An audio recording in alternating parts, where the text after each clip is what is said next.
সব কিছু আমার পর হয়ে যাবে। বিসমিল্লাহির রহমানির রহিম।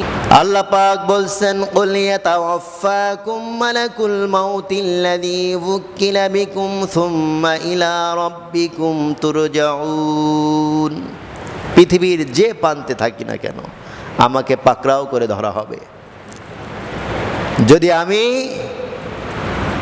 3.5 হাত 7.5 হাত পানির নিচেও যায় যদি পলাই, মৃত্যু আমাকে ধরতে পারবে না? কথা বলবেন, মৃত্যু আমার আপনাকে ধরতে পারবে না? মৃত্যু কিন্তু আমার আপনাকে অনায়াসে ধরবে।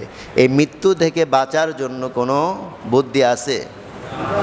কোনো বুদ্ধি নাই। এই বিষয়ে ইনশাল্লাহ লাস্টে সময় থাকলে আলোচনা করব।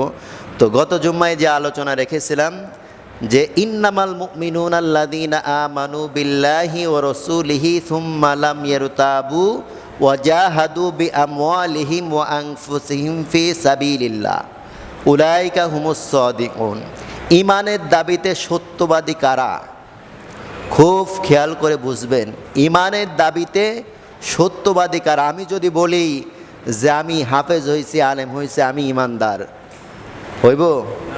আপনি যদি বলেন যে আপনি 5 ওয়াক্ত নামাজ পড়েছেন, আপনি হেই করছেন সেই করছেন, আপনি ইমানদার, হইব? কথা বলেন। আর আল্লাহ বলেছে ইমানদার কারা? আমি আল্লাহ বলে দিলাম, আমি আল্লাহ তোমাদেরকে বলে দিচ্ছি ইমানদার কারা।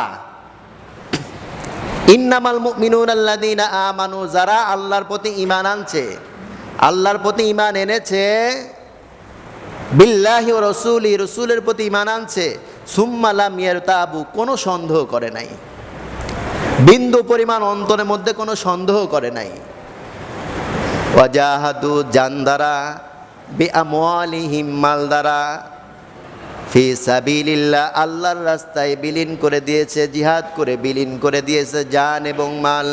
আল্লাহ তাআলা বলছেন উলাইকা হুমুস সাদিকুন।